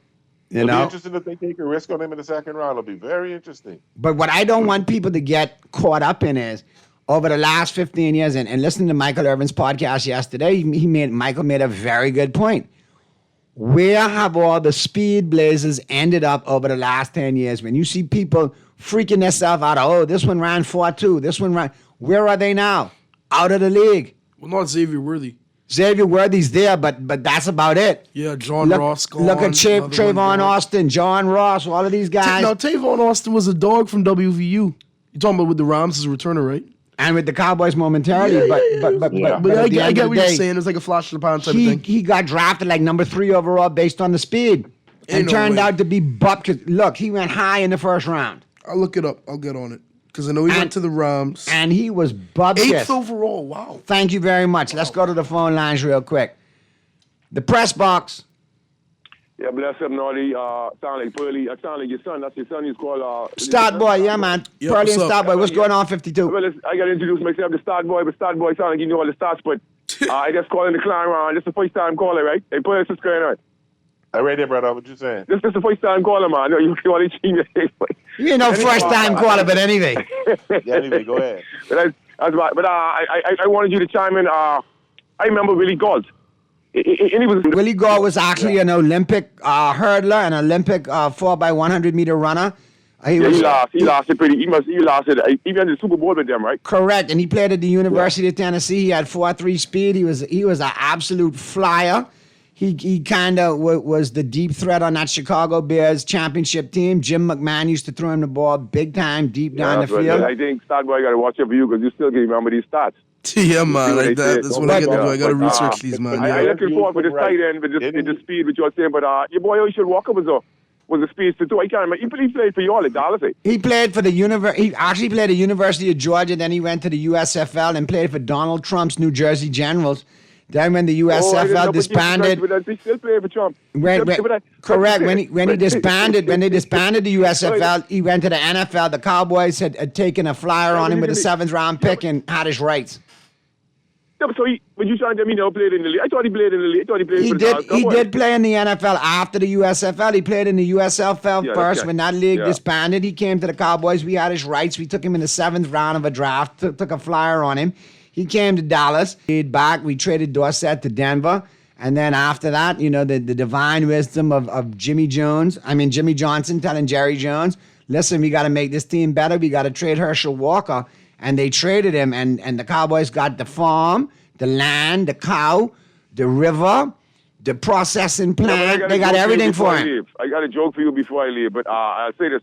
Hey, Bo Jackson, I remember him. I remember him as a speedster too, but you all see pickings from him and you're all scared to let him go, but that's all right. Have a good day. You finish listening. I like You listening to still you. disgruntled. You still disgruntled. You all traded away your best player. You and DK Metcalf and your Steelers. I keep hearing the Steelers name keep coming up though. Because I want to remind y'all what a boo-boo move y'all made. Y'all traded away your best player, and we want to thank you so very much for it. That's all. I agree with Brad. I like Yeah, but I like you all to comment. I don't know what they trade Tomlinson for. I'll hang up and listen. I really don't know. All right, good stuff. The Steelers in the quandary right now. The Steelers don't have no quarterback, and they're really trying to basically they're trying to get Purdy. Aaron Rodgers What's to worse reconsider. is they hired Mike freaking McCarthy as the head coach, bro. Yeah. Welcome to the world of on 3rd and long, I'm going to run a draw play. On 2nd and 5 or 3rd and 5, I'm going to tell the receiver run a 3-yard route instead of a 5-yard route. Trust me, they could have him. They could have it. All I'm saying is some of those names 52 brought up too. Bo Jackson was another flyer too. I think Bo Jackson might have gone down in the annals of NFL history, not being injured, as one of the greatest players of all times and doing it on half a season because he was only playing like 8 or 9 games. Yeah. Because of the and he was an all-star in baseball. Bo Jackson, people talk about Kansas City Royals. People talk, for the Royals is correct, and people talk about Deion the greatest out. Hold on, nah, you can't have that conversation without putting Bo in that conversation. Sorry. Yeah, it's a good conversation though. It's a very good argument and a very good debate, but you cannot let it go like that. But listen, talking about the NFL Combine, talking about the upcoming draft, let's chime in and check in with Ian Rappaport. He's breaking down some of the turns that what to expect in the offseason as far as trades, free agency, and franchise tags could affect the draft, and then obviously the draft as well, how it'll affect free agency moving forward. Could be a lot of moves made this offseason that surprise a lot of people. Let's check in with Rich Eisen and Ian Rappaport. Franchise tag from let's talk about it. Is Pickens one of them? Brees Hall one of them? Is getting, Brees Hall, my guess would be more transition tag than franchise tag. Okay. And Kyle Pitts, we already know. I don't know that there's going to be that many more. The Colts have a situation where they're either going to sign Daniel Jones to a long-term deal or they're going to franchise tag him. If they franchise tag him, then Alec Pierce is probably gone. And that's probably the most like interesting, dramatic one. Okay. Because you got to keep your quarterback.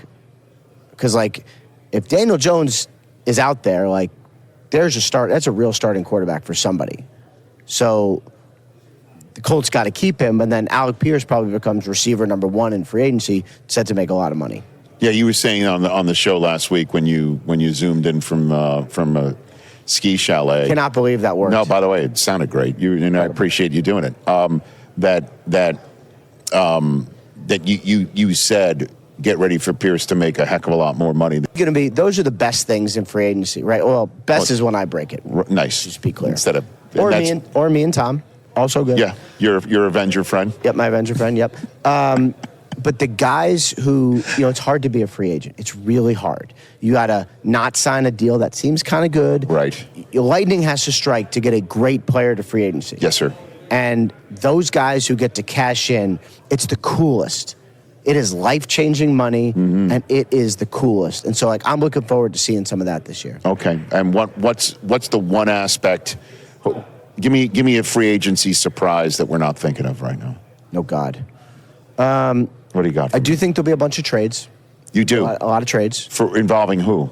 Involving, there's 10 new coaches. And so usually we see trades like we did today where you have a new regime and a new scheme. Yes. And they're like, all right, you have this guy, he doesn't really fit. You have this guy, he doesn't really fit. Let's just trade. And similar to what we just saw with the Titans and the Jets? Yeah. Okay. Exactly. And, it's like you try to find guys that fit. So 10 new coaches means a lot of players will probably get traded, and there's not that many good free agents. So trades will probably be the market. Okay. We're going to see a lot of moving and shaking, Pearly. I think this is going to be a busy offseason in the NFL. I think you're going to see players end up surprisingly some trades being made, some free agent signings being made. Jerry Jones has made no secret in Dallas that he's going to be aggressive. They're going to spend more than they're going to spend. I think the Dolphins are going to spend where they need to smartly in their rebuild. Other teams are going to look at it from a rebuild standpoint. Some other teams are going to just jump in and sign players who they need to play. Like a contender could veritably sign Trent Williams, who looks to be getting cut in San Francisco because he's owed $39 million. That is a contender who, like the Rams, who could spend money just to add him there to push them over the hump. I'm looking at Alex Pierce. I keep hearing Alex Pierce to the Dolphins. Pearly, have you heard anything pertaining to that wide receiver from the Colts? Pearly, you're on mute. Unmute yourself, brother. When you unmute yourself, I need you to answer that question for me. But I keep hearing Alex Pierce possibly to the Dolphins. What about some of the offseason rumors you've heard for Baltimore as far as offensively? And you guys need a wide receiver. Well, rumors, haven't heard much on like a skill position part. It's just mainly been what we need to do and what we need to address. Now, wishful thinking, possibly outside chance, Tyreek Hill. I keep hearing AJ Would that work for you all if he? he's completely healthy? It does give you a different dimension you haven't had in a long while. Well, we And have he comes Zay in was a with- similar, but he comes in with a prove-it kind of chip on his shoulder. the thing is, Stephon Diggs had 1,000 yards off an ACL, and the Patriots run and pass balance offense. Yeah, but Tyreek Hill Stephon will Diggs have- did not have that catastrophic knee injury and possible groin injury that Tyreek Hill had. And Stephon Diggs fully healthy, Tyreek fully healthy, has speed. He's not going to have the same speed, but his ability to get open, his shiftiness, his quick twitch, he'll have 1,200 yards with us. Because guess why? The Zay is in that offense too. I keep hearing AJ. Let me not get too close. I keep hearing AJ Brown's name. That's what I keep hearing. I keep hearing a trade. But I prefer him to go to the Bills or AJ Brown. something. He's not happy in Philly. I really don't want him to what's it called? I don't want him to be a Raven. I feel he's a bit long in the tooth now. Who, AJ Brown? He could still produce. but You rather Tyreek Hill over AJ Brown? I'll take AJ Brown over Tyreek Hill any day of the week. Any day. Right now, particularly after the Hill injury. That's true. That's fair. AJ Brown would be a great piece to add as well. Like Purdy was saying, But that also- is the hot rumor coming out of Philadelphia that Tyreek- AJ Brown is out of there. Both have this. I hate to use this word because I hate being disrespectful to receivers because these grown men. They both have that diva, mystique to them. But AJ Brown, man, I couldn't deal with the headache week in, week out. No, but I mean, you have to look at it. I couldn't. Wide receivers are mercurial and they're prima donnas and they're divas in their own right. He ain't Terrell Owens to be carrying on with that attitude. But when he was in Tennessee, he was, though. And you look at it, they made the trade to Tennessee to get this guy in here, not to throw him the football. and make him the scapegoat for a quarterback that can't throw His over the first middle? 2 seasons, he had, 1,400 yards? Jalen Hurts every But single Hurts season. wasn't his quarterback every season. And I'm not talking about in Tennessee. And hold on now. Every year, because people like to blame Hurts, and Hurts is a bit overrated, a tad bit. At the same exact time, Hurts is the only guy making the playoffs every year with a different offensive coordinator. Either they're too bad and they get fired, or they're so good they get poached by a team. They get poached to become a head coach. So he has a different offensive system every single year. It ain't going to be all sunshine and rainbows. That's just the reality for them because they're a good But team. I think when you come in with new coaching staffs, you have to say off the top, these are my studs. These people need to get the football. I think quietly in-house, Philadelphia likes Devontae Smith more over than A.J. Brown, and they couldn't straight make him the number one. So they got to get rid of A.J. Brown. A.J. Brown makes them better. He can get them a first-round pick. He can get them at least a second or a third-round pick. Agreed, but Smitty don't come with the baggage and the emotion, like the passive aggressiveness. It's almost That's fine. LeBron-esque. Is it not? Listen, I cannot criticize wide receivers for being mouthy and brash and braggadocious when I claim Michael Irvin to be my favorite player of all time. That's fair. At least you're keeping it fair. I can't say that I hate on Mercurial wide receivers because Terrell Owens was great while he was in a Dallas Cowboy uniform. I get all that the you're great fair. ones that I've seen come up: Randy Moss, Chris Carter, all of them. They're vocal. They're mouthy. The greatest led by example and wasn't rah-rah, Jerry Rice, the greatest. I wish more receivers would cut. No, hold on. He had his moments. Jerry wasn't to the media, give me the ball, but Jerry was walking the locker room to Montana, throw me the damn ball, and go to Bill Walsh, and he'd get the ball. Like you said, not to the media. Keep it in-house. But there was ways to do it. There was and he did the right way. He did. That worked for him. Where Michael Irvin would have been, pass me the damn ball, that worked for him. Oh, that's fair. I get that there are Chris different Carter optics would for go to the different people. media with his snide comments, and But that would work for him. Again, these are Hall of Famers we're talking about. Correct. AJ Brown got a good way. He's on that trajectory, I but think in the right situation, AJ Brown could be a absolute stud. I agree. What say you, Pearly? Yeah. I Okay, think so. let me show you this. I think so. You trade AJ Brown this offseason by some miracle to Kansas City. No, see, you put him in Kansas City. Hold on, hear me. Put him in Kansas City, blows up. Because hear me now, finish. You make him the number one in Chicago with Caleb. Scary. No, agreed, but you have to realize something. The offensive Trade system. him back to Tennessee with a young Cam Ward. Scary. No, because Tennessee's a dumpster fire and Salah's a defensive head coach. It could be a good duo, a good San tandem, Francisco but need a stud. Bingo, that'll work. With But Purdy. What I'm saying is, like for an AJ Brown type of guy, is just the personality, the attitude. You mentioned Kansas City, the system's in place because of Andy Reid, and it's always been that way. And Bieniemy's coming back, but they were still a contending top and their team. number one pick is going to be the running back out of Notre Dame Love. No, it's not because the Saints will take him. I gotta lean with Statmore now and Purley simply because Kellen Moore and what I know of Kellen Moore in Dallas. Kellen Moore can take that running back. He's an offensive minded coach. You know what I mean? He'll look into that drive room and say, I have to have this running back. And they're gonna give him the running back. And when you look at I don't know. Everybody thinks he's going to end up in Kansas City. I mean, it could happen, but everybody. well, you know how the league go. You know how the league go. They might do a thing for Kansas City again. You know how they love Kansas City. Ain't no ting hopping and figure it out. The Saints are getting Jeremiah Love. If he falls that far. That's a good possibility that he doesn't fall that far. If he falls to 8, New Orleans taking him. It's just like every year. We thought Pat Surtain was going right to Dallas and Denver. Hey, and I got to shout out Stat Boy. I got to shout out 52. We talking tight ends. 52 makes a Mark Bavaro reference, Pearly. From the New York Giants with the black scuba gloves. But yeah, Bavaro was a decent tight end for years in New York. He was a beast. He was good. He was very physical. 52, I want you to start thinking of some names. One Sunday, me and Pearly and Startboy and Megal, we can do best of the old school in the NFL. And we can go down position by position. But Pavaro definitely is in there in the conversation. 2 Super Bowls with the Giants. If I'm not mistaken, I think he's the all-time leading tight end receiver in the history of the Giants. Good stuff. Mark Bavaro. Remember Mark Bavaro, man. I want to just go back to something you glanced over when you say Trent Williams. The 49ers would be crazy not to restructure him because there are no left tackles in this draft. Apparently, though, I hear Trent wants There's out. none in this draft. Because he wants too much. I hear Trent ain't trying to take a pay cut, and Trent wanted $39 million. You feel what I saying? Who can pay him that? I mean, there's a premium on that. Exactly. He's going to lower it and go back to the San Fran. He can lower it and go back to the 49ers, or they regret seeing him in another uniform. But listen, we got to get to the picks real quick, and then we'll get to the break, and Rich Eisen will take us home. Good stuff for both of you guys today, chiming in. Good points on everybody's team and getting us in where we need to be in this long NFL offseason. But Pearly, let's look at the NBA today, man. We got a ton of games to choose from, starting off with the 1 o'clock game, the Spurs and the Knicks. Spurs by 1.5. I like the Spurs by 1.5 in this one. I like the Knicks by the money line at home. Give me San Antonio. Second game, 3:30. You got the Cavaliers on the road against the Nets. Cleveland, 12.5 point favorites. I like Cavaliers in the money line to get this done, but they're playing against the Nets, and the Nets are good against the spread.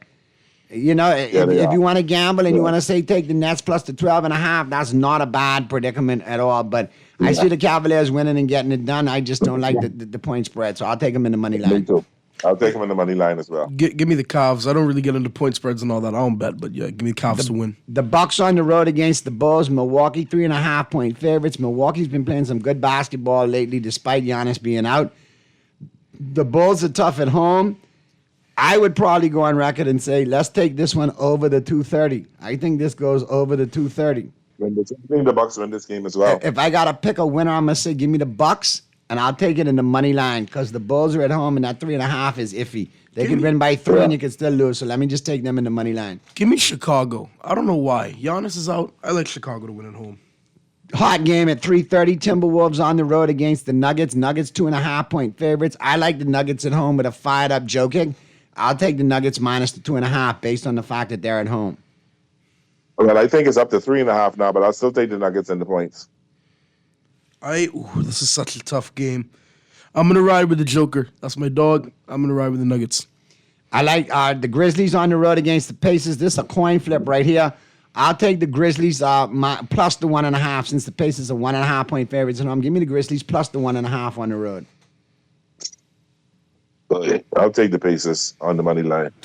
I'll take the Grizzlies. The Pacers are just too injured, but that's just nothing to watch.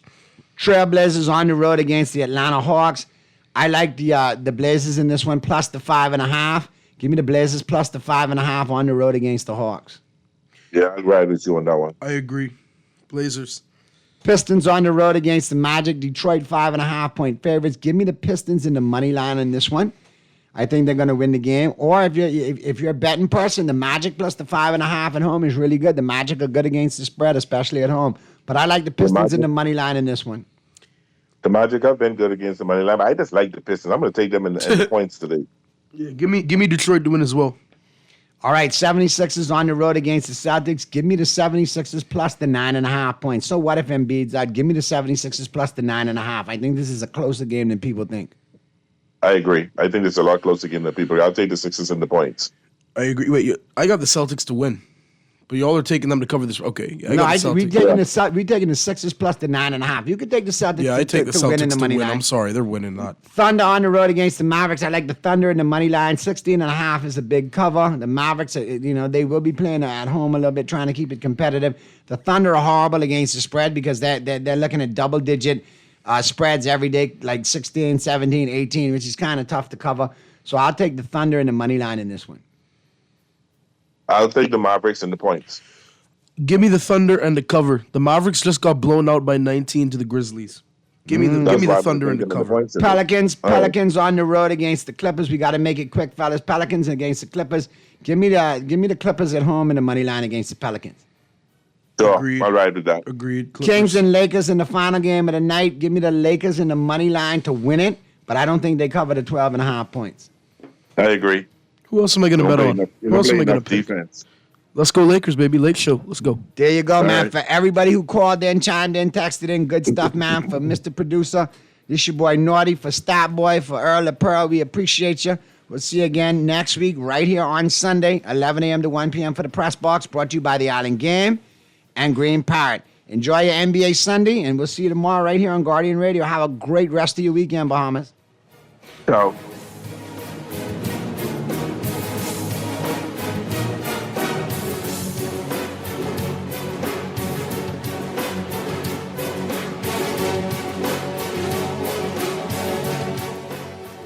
The following is a paid political message.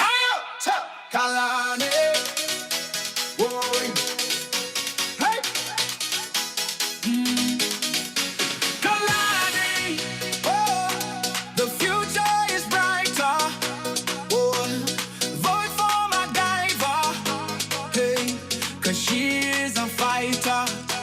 Kalani. Hey. The future is brighter. Oh, if you need improvement, oh, come join the movement. Come join the movement. Hey, you're looking for change, find it here. You're looking for justice, find it here. You're looking for truth, find it here. Vote for MacGyver. She's here for you. See everybody in Kalani. Change is here. Hey, hands in the air. See everybody in Kalani.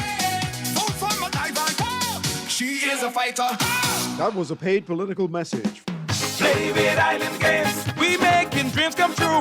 Play with Island Games. We paying more out to you. Don't mind the noise in the market. You getting cash in your pocket. 'Cause Island Games is spicy and spicy is tradition. So when you play Island Games, we putting Bahamians first. Guaranteed to pay. Island Games. We like them other jokers. We've been here from the start.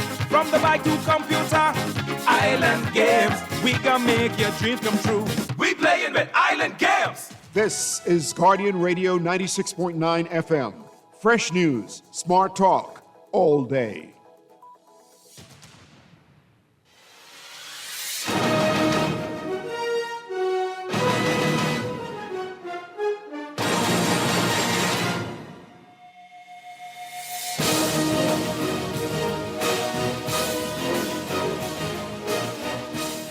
It's more likely. Never say never, but never.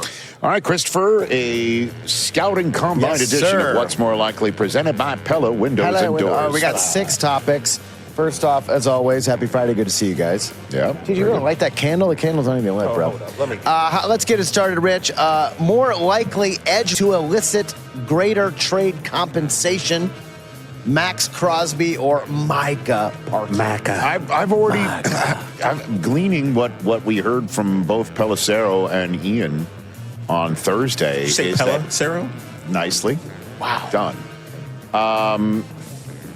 That Max is 4 years older than Micah, and thus will not garner as much as Micah Parsons. But who's better at stopping the run, TJ? Nice.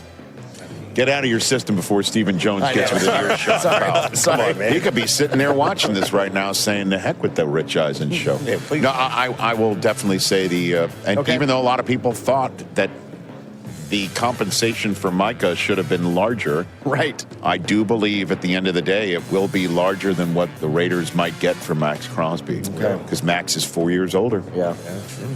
Okay, a lot of talk about the QBs. We hit it with Ian and Tom yesterday. Likely released quarterback to make the playoffs next year. Kirk Cousins, Kyler Murray, Tua Tagovailoa. But we don't know where they're going. Yeah, but that's the idea. And then when we I know know how where he they're always going, describes it to you. we'll bring this back. I mean, how can I guess? How can I mean, we know the number of We don't teams even- that need quarterbacks, I and know, but we these don't guys even are going know to if- fill the spots. What if Tua goes somewhere and he winds up as the 2? Honestly, what You know what he's I going to just say, like Rick. which That's not how ones- this game works. All right, I'll go Kirk Cousins. How does that sound? Right. See how easy that was? Because he might somehow stay in With Atlanta? So you're saying the Vikings are making the playoffs next year? Right. The Vikings.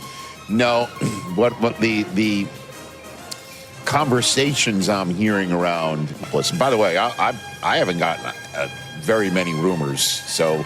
Because you started my talking. annual segment is. We need to pick these up, people. It is, Come on, man. They know you're talking, is definitely fading.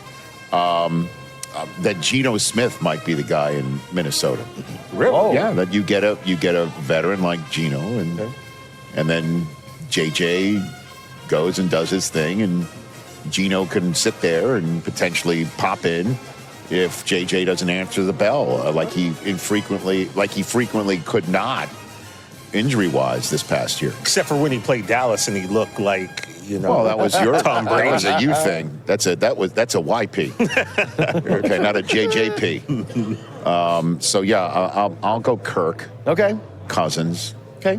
Sometimes you make him so uncomfortable. Because it's just like it's a dart throw. It's a dart throw. I prefer to be able to, base my opinion on some sort of fact.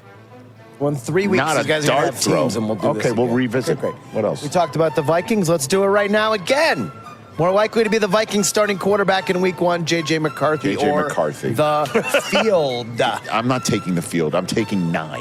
You know he don't play about his boy, Chris. No, it's not about We have my literally boy or heard not. so many names for the Vikings in the last 24 But it's hours. going to be J.J. McCarthy's gig. Then why haven't they said it? Then why haven't they said it? What do you mean, why have they said it? What else are you going to do? Is it Kyler Murray's gig? Is it Geno Smith's gig? Is it Anthony Richardson's gig? I don't know, but they've done everything but say, "Hey, 9 is our starting quarterback." Do you want Kevin O'Connell to just walk around here with a placard, with like a one of those placard sandwich boards? Yeah, one of those sandwich boards. Yeah. JJ's my guy. By the way, that would clear up a lot of confusion on what's going on. Confusion is there? They need to have a veteran there in the quarterback room if McCarthy doesn't answer the bell physically. They also could use him potentially to spark some form of a competition if that's the way they want to go. J.J. McCarthy starting week 1. Onward. Okay. What else do you have? You don't look sold on this. I don't think that's true. See, now you're pissed. I was pissed with the second topic. So now you're not happy. I'm not happy. Okay. All right. How about this one? All right. Halfway home. More likely underachieving top 5 quarterback to start a game first. Anthony Richardson or Trey Lance? Oh, God. Oh, man. I think you got to go AR. Ooh, they both were number 5. I did not know that. I'll go Trey Lance. Really? Yeah. I'll go Trey Lance. I was thinking AR. At least I know he's You are healthy thinking right AR. now. I have no idea what's going on That's with Anthony a Richardson. good call on that one. What else you got over there? Man, I like that one. You didn't like that one? It's not that I don't like that one. I want to get more in. I'm looking at the clock. I don't know about you. I'm always watching the clock, Rich Eisen. More likely combine record to be broken this year. The 40 record or the bench press mark? I'll go bench press. It's a big lineman going. I'll go bench press this weekend. Yeah. I'll go bench press. I mean, that's like 50 something still, right? I don't know about Worthy's mark. I don't think Worthy's mark is going to get touched. Yeah, I mean, that was unreal last I year. understand that, again, Brennan 2 years Thompson is ago. the wide receiver That from was Mississippi State that has been targeted on Saturday to see if he can break that record. It's apparently, like, again, Jeremiah is coming in a few minutes' time. He's the one who says that apparently he's testing faster than Xavier Worthy at the same spot where Worthy was testing before the combine. That's wild. What else, Chris? All right, last one. Here we go, boys. We've been talking about it. We came up with this last night at dinner. All right. More likely to be the higher number. Ohio State players drafted in the top 10 or Knicks playoff seed in the East. Was this before or after the limoncello hit the table? This was before, slightly before. The Knicks are currently 3rd in the East standings right now. All right. So if they and hold if they hold there, they're a half game ahead of Cleveland for 4. Listen, and they're a game and a half of Boston. I think, for 2. Honestly, don't you think Reese and Styles are going top 10?